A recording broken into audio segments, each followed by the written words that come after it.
Good morning, good afternoon, good evening to each and everyone, especially those at the other side of the world. There is no time and space between us. There is only this present moment, and we are one. To continue, we are on diary entry number 1151.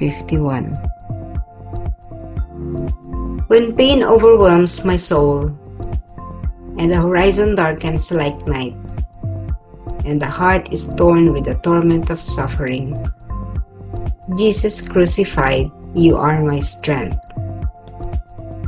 When the soul, dimmed with pain, exerts itself in battle without respite,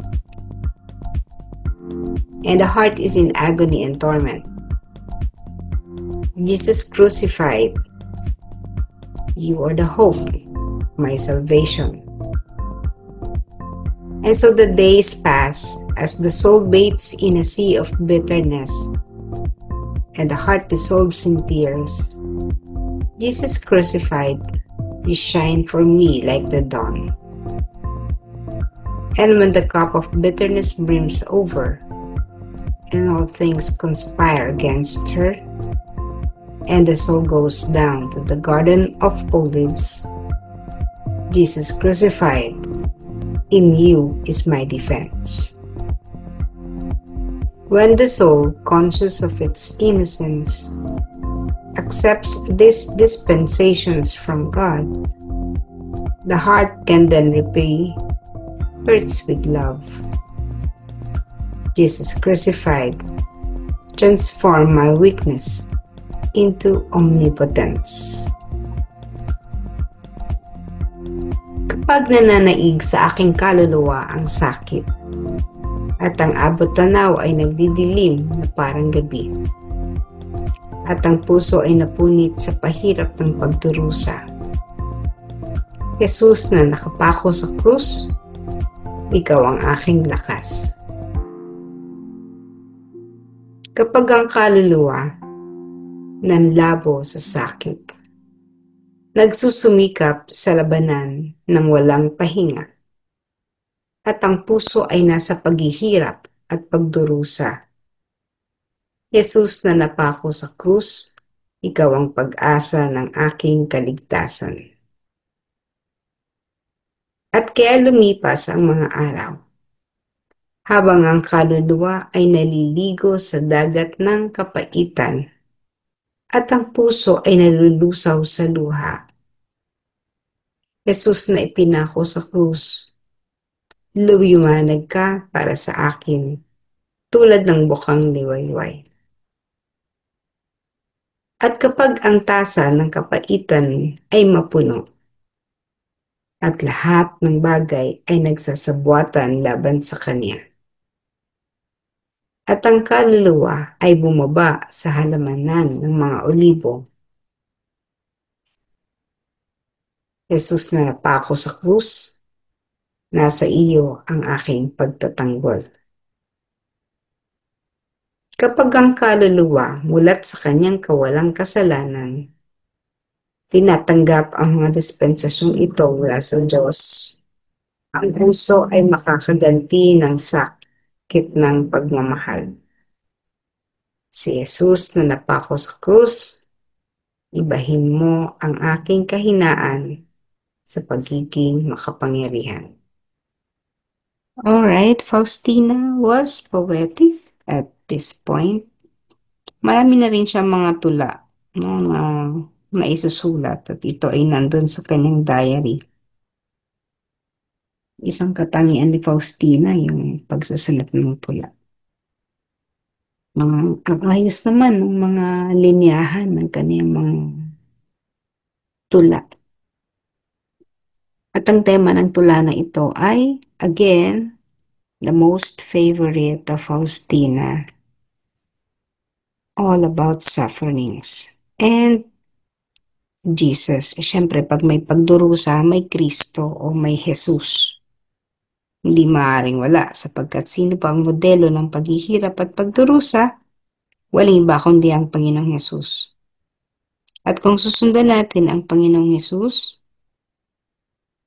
umasa po tayo na ang ating pagdurusa ay mas maigting kaysa sa hindi natin siya sinusundan. Bakit ganun?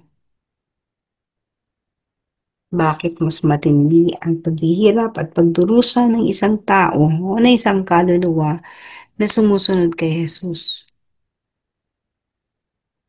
Kung sino yung iniidolo mo, you will most likely be like him or her. Halimbawa, kung ang iniidolo mo ay ang isang tagapagtaguyod ng kasinungalingan, eh di syempre sinungaling ka rin. Kasi ang nakikita mo at minomodelo mo na imahe ay isang sinungaling. Kung ang isang halimbawa, idolo mo, iniidolo mo yung tatay mo, at yung tatay mo ay isang napaka mabuting haligi ng tahanan, pag ikaw na ang naging haligi ng tahanan, isipin mo lagi yung mga ginawa ng tatay mo kasi iniidolo mo siya eh. Alangan naman ang gawin mo ay yung salungat sa imahe ng tatay mo. Modeling, idolizing, Lodi sa mga millennials, Lodi. Idol, yung mga iniidolo natin, yun yung mas nagiging kawangis din natin. So that we have to be careful to the one we follow or we idolize. Sa social media, marami yan, mga influencers ang tawag sa kanila. Sa larangan naman ng sining at pag-aartista, di syempre napakarami yan yung mga fans ng mga artista. Such that, halimbawa, no, yung mga Korean stars na gustong-gusto ng mga kabataan, bibili talaga sila ng mga ordinary mga litrato lang naman, no, pero napakamamahal. And they would be collecting those pictures. Sapagat collecting them, imagine ninyo, no? Ay para ka rin nangongolekta ng barya na hindi sinicirculate pagdating ng panahon ang taas ng halaga more than the face value. Kaya we have to be careful kung sino yung ating iidolohin. That's why tell your children, okay lang naman yan humanga sa ibang tao na magkaroon ng idolo. But let us teach them to idolize the best, no? The best person, quote unquote, because it's not just a person. To follow and idolize Jesus. Now, sinabi natin, no? Kapag ang sinusundan mo si Jesus, mas maraming pagdurusa. Pwede hindi na lang natin susundan, ano? That's the reason why most people, no? Mas marami, lubhang napakaraming mga tao ay hindi sumusunod kay Jesus sapagkat kapag sumunod, punong-puno ng pasakit. Di ba sabi nga ni Jesus, kung gusto natin siyang sundan, take up your cross, pasanin ang iyong krus. Yun pa lang, sinabi na niya, if you would like to follow Him. So we really have to prepare for those crosses sa mga paghihirap na yun. Bakit nga ba? Kasi po, we have to have an understanding of what suffering is. Ano yung paghihirap? No? There is such a school called the School of Suffering. And when you go to that school, hindi naman talaga mahirap. When you get used to it, normal na lang yung mga paghihirap. Tumataas yung level pero because you are getting used to it, you get to be happy, smile, even if you are having burdens or loads. Kasi nga, you look at sufferings as something that is helping your soul and the soul of other people. Ang paghihirap at pagdurusa ng ating Panginoong Hesus ay hindi lamang para masabing matupad ang propesiya. Ang paghihirap ng Panginoon ay hindi biro. Talaga hindi mo gugustuhin kung ikaw yon. Mahirap gustuhin. Even those people in Pampanga who would flagellate themselves during Holy Week, papaduguin talaga yung mga nila, ng katawan nila. Just to follow Jesus. Pero iba pa rin po. Hindi pa rin nila kayang tumbasan yung paghihirap na dinanas ng Panginoon. Kasi yung sa bawat hampas ng Panginoon, imagine, it is representing a sin, no? Isang kasalanan ng isang tao. And so how many strikes, flogging, no? Ilan ang tinanggap na paghampas ng Panginoon? Eh di kung gaano po karami yung kasalanan ng mundo. Kaya nga it's really a burden. Hirap na hirap ang Panginoon. At ang tanggapin ang kapalaran ay isang kahanga-hanga. Kahit sabihin pa natin siya ay Diyos, hinubad naman niya yung pagiging Diyos niya eh. Hindi naman niya ginamit yan eh. Hindi naman siya, halimbawa yung katulad ng mga hari or politicians or those in power, may mga privileges. Ginagamit nila ang privileges nila. Meron silang 5-star accommodation, pagkain nila ganito. So, alam natin yan. Pero ang Panginoong Yesus, tinalikdan niya yung pagiging hari niya, pagiging Diyos niya. He lived among the people. Buhay siya kung paano nabubuhay ang mga tao nun. Walang matulugan. Sabi nga, mabuti pa yung ano ba? May natutulugan, isang hayop. Pero ang anak ng Diyos, wala man lang mahigan. Kaya pag sinundan natin ang Panginoon, we will have to share His sufferings. Bakit mo pa susundan kung hindi mo yayakapin ang pagdurusa? We follow Jesus because we would like to save unang-una ang ating kaluluwa, di ba? We follow Jesus because we would like to be saved. Hindi naman nung sumunod tayo kay Jesus, hindi naman automatic na gusto natin magligtas ng mundo, maging isang Superman. Hindi naman ganon, no? Marami pa rin tinanggap ang ating Panginoong Hesus dahil may mga pansariling mga dinaraanan at mga pagdurusa na maliliit. Ito yung mga maliliit na crosses. Doon naman yun magsisimula. And once the soul becomes or understands who Jesus is,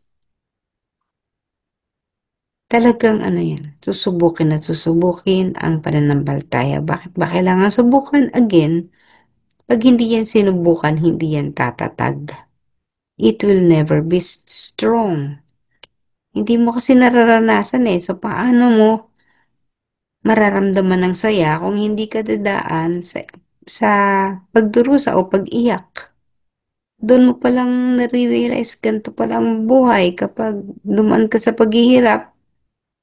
And in the course of your suffering, you've triumphantly made it in whatever field you are. Sabihin mo, ay, ganito pala. Halimbawa, lumaki ka sa isang mahirap na pamilya, hindi naman kumakain, and then you really struggled and tried hard. Nag-effort ka talaga para makaahon sa kahirapan. Nag-aral ka, nagkaroon ka ng maayos na trabaho, nakapagtayo ka ng sarili mong negosyo. And so, doon pa lang marirealize, no, ang sarap mabuhay pala, no? Kasi yun na yung ginusto mo eh, kaya ka nga nagsumikap. So, in every pain, may katumbas yan na kaligayahan. It will never be always pain. Parang nagkasakit ka, masakit, no? May sakit. Pero pag galing mo, ba, ikasarap, no? I'm healed. Sasabihin mo, Lord, thank you, I'm healed. These sufferings are intended to test our soul and to strengthen the soul. Kasi nga kung hindi ka sasabak sa ganun, paano tatatag? Paano ka magiging malakas? Even a student had to take an exam. Hindi pwedeng hindi. Kukuha ng exam. May quiz, may long quiz, may periodical, may finals. Hindi pwedeng hindi kukuha ng test or ng exam. Kasi nga, paano malalaman ng guro na natuto yung ganyang estudyante, no? Kung hindi ito kukuha ng pagsusulit. No? So, you'll have to be tested. And there are many forms of test or examinations. So, sa totoong buhay, ganun din naman tayo. Sumusuong tayo lagi sa pagsubok. And when we enter into suffering, sabi nga ni Faustina, Jesus crucified, you are my strength. No, so, kukuha ka ng lakas dun sa taong sinusundan mo. Iniidolo mo at sa Jesus yun. Kung iniidolo mo nga, sabi ko sa example kanina, isang artista, di doon ka dinuhugot ng lakas. 'Di ba? Kaya nga yung mga fans club, kita nyo yan, mga diehards, mga fanatics, humuhugot naman sila ng inspirasyon sa kanilang iniidolo. So, kung ang iniidolo nga nila ay isang mabuting artista, maganda rin ang pagkakaidolo. Pero kapag iniidolo mo ay bad boy, imagine mo, title pa lang, bad boy na. Papaano na? Di ganun din ang mas malamang natatahakin mo. So, mag-iingat tayo sa mga susundan natin or iidolohin natin sapagkat kung ano yung sinusundan mo, yun na yung magiging katulad mo. So, ang kapag sinundan mo ang isang mabuti, mabuti rin ang magiging kahinatnan mo. Parang sinasabi ng mga magulang natin lagi, no? Gusto nila mga tropa natin, barkada natin maayos kasi para magandang impluensya sa atin. Pero kung ang tropa natin ay puro happening, puro gimmick, no? Hindi mga nag-aaral. Paano? Hindi ka na rin mag-aaral. Magiging pareho na kayong hindi nag-aaral. Jesus, let us always invoke Jesus whenever we go into sufferings and pains sapagkat bahagi po talaga ito ng ating magiging buhay. Now, if you do not want this path, syempre may kalayaan naman po tayo. The free will that we have, may kalayaan tayo para i-drop. Pero kapag ikaw, alam niyo talaga, no, kapag ang isang kaluluwa ay nakatakda para sa isang dakilang gawain, ng mismong Panginoong Jesus ang gagabay dito at ang ating Mahal na Birheng Maria, no, gagabayan talaga dito ang kaluluwang yan upang magawa niya ang kanyang tungkulin. The destiny, yung itinakda sa kanya kung bakit siya ay nabuhay sa lupa. Again, Jesus crucified, be with us. Jesus crucified, you are my strength. Jesus crucified, you are the hope of my salvation. Jesus crucified, you shine for me like the dawn. Jesus crucified, in you is my defense.